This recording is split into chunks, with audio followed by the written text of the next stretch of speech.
name is Roberto Macias. Welcome to Global Hedonism. So you know us mostly because we post about wine, but we've also been posting about beer. And I think drinking is a social experience. And for sure, this is April 2020. We're all under shelter-in-place orders in some form of or another. So maybe because wine is very sensitive to storage conditions, how you kept it, whether you have a good cellar, and it's not always so easy to get the same bottle of the same vintage. Maybe a good experience or a good drink to turn to is a nice beer. And beer can be very interesting as well. Maybe a nice idea is to get on a chat platform, one of the video conferencing apps, and do a beer tasting with your friends, and you can get the same beers and they're not going to be as sensitive as how you kept them. The only thing I would recommend you pay attention to is once the beer has been cold, keep it cold until you drink it. If it's cold and then you let it warm up and then you cool it again, it's going to taste awful. But most of you probably already know that. So the elements of beer are the malt, the yeast, and the hops. And the malt is most commonly barley malt, but it doesn't have to be. It just has to be a source of starch to create fermentation. And as an example, we have, of course, oat stouts. We also have the fruit beers like the Kriek from Belgium, similar things. So malt is barley which has been malted, and the malting process consists of 3 steps. The first step is called steeping, where you moisten the barley grains so they germinate, and once they start germinating, you want to stop the germination, so you want to dry them. And after drying, you go to the kiln where you roast them, and depending on the temperature at which you clean or roast the barley, you're gonna get different caramelization on the surface, and that's how you get, for example, the darker roasted caramel or chocolate malts, which are gonna give this caramel and chocolate notes to the beer.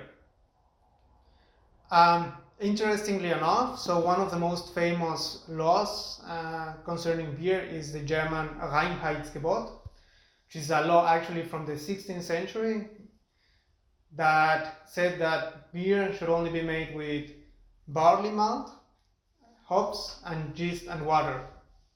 And so the reason for it, or the reason why the law was created, was to avoid the use of other staples for the production of beer.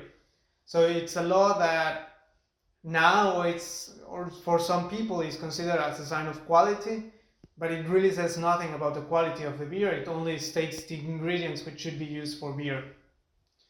And many people would argue that this German law, Reinheitsgebot, has limited innovation in the beer space in Germany.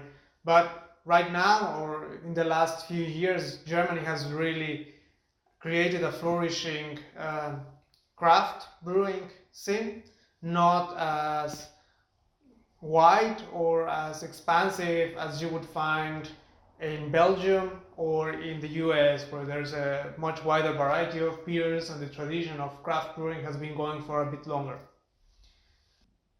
So, but I digress. Besides my pet peeves with the German Reinheitsgebot, we have to talk about other sources of starch. So, for example, one of the most known German beers is the Weizen, which uses wheat as a source of sugar for the yeast. There's also oats for some oat stouts, and for example, Corona beer, no association with the virus, is made with a little bit of cornstarch. So there's while barley malt is the most common source of starch for the beer production, there are some other sources of sugar. And the darker the color of the beer, the darker the malt has been roasted. And so if you want to go for more chocolatey notes, coffee, caramel, vanilla aromas, you want to go to the darker beers. If you are looking more for the fruity taste, more citrusy aromas, then you want to go to the lighter beers. But there are other elements in the beer. So let's go to the second element, to the yeast. Let's go to the yeast. And there are specifically two types of yeasts which are used in beer production. The one is bottom fermenting and the other is top fermenting. And it depends on the amount of CO2 that they produce and whether they settle at the bottom of the fermentation vessel or whether they float at the top of the fermentation vessel when you're getting close to the end of the fermentation. So Pils, Märzen, Dortmunder and lager beers, they all use lager yeast, which is bottom fermenting. So it sediments at the bottom of the fermentation vessel. Now the ale yeast is what is used, of course, for producing ales, but also you could classify porters, stouts, wheat beer, all of them are ales. All of them use top fermenting beers. There's another difference. Top fermenting yeast or ale yeast usually ferment at a higher temperature, so around 20 degrees Celsius, while the lager yeast ferments at lower temperatures, so you want to be around 15 degrees Celsius. And then we can go into the third element, and the third element is the hops. And the hops add a lot of aromatics, but they also add alpha acids, and the alpha acids are what give us the bitterness of the beer. So a hoppier beer will oftentimes have higher bitterness.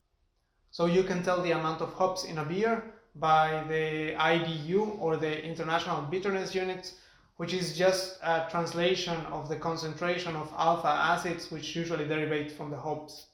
So the hops are usually added during the boil, and depending at which point of the boil you add the hops to the beer, you're going to have either more alpha acids or more aromatics extracted.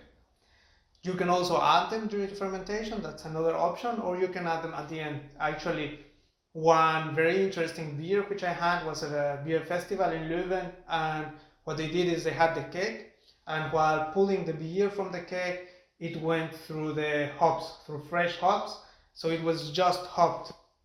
Very refreshing, very interesting. So if you like hoppy beers, you like Indian Pale Ales, American Pale Ales, they have more fruitiness, more citrus aromas from the hops.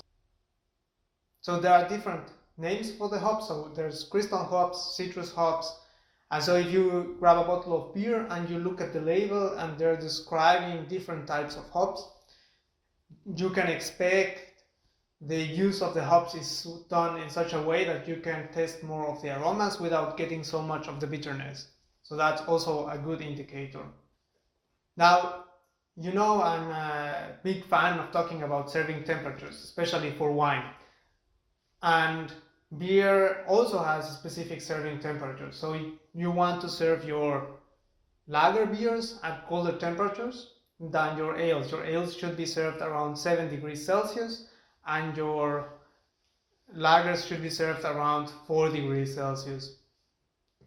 I have to confess here, I personally like my beers a bit colder than they should be served, probably because I did my university years in a very warm weather, so if you got a beer with 7 degrees Celsius, it would be like 12 degrees Celsius within a couple of minutes, so it was almost undrinkable. So one of the advantages of beer is there's a lot of variety, there's a lot of tastes, you can experience different aromas, different effects of the production methods on the final product, different effects of the raw materials on the final product, and the entry threshold is a bit lower than wine because it's a bit less expensive. You don't have to drink a full bottle, you can just drink like 350 milliliters, which is okay. So at this point, we would usually encourage you to go out, to travel around the world, to go to different countries and try different beers. But since this is April 2020, I want to encourage you to stay home, order some beers from a local craft beer place where you can get, order among your friends, make sure you get different beers, you can taste them at home, you can do a video chat to do a beer tasting. So beer is a good drink to use while you're sheltering in place to develop your tasting skills. It doesn't have to be wine, it can be a very nice beer. And since it's less sensitive to storage conditions, you can share it with your friends using a video chat. Thank you for checking out this video. Make sure to check out the links in the description down below where you'll find the sources. You will also find our merch store and the Patreon campaign. If you have any ideas of which perks you would like to see in the Patreon campaign, please let us know. We welcome any input. In the meantime, stay home, stay safe, and we'll see you in the next one.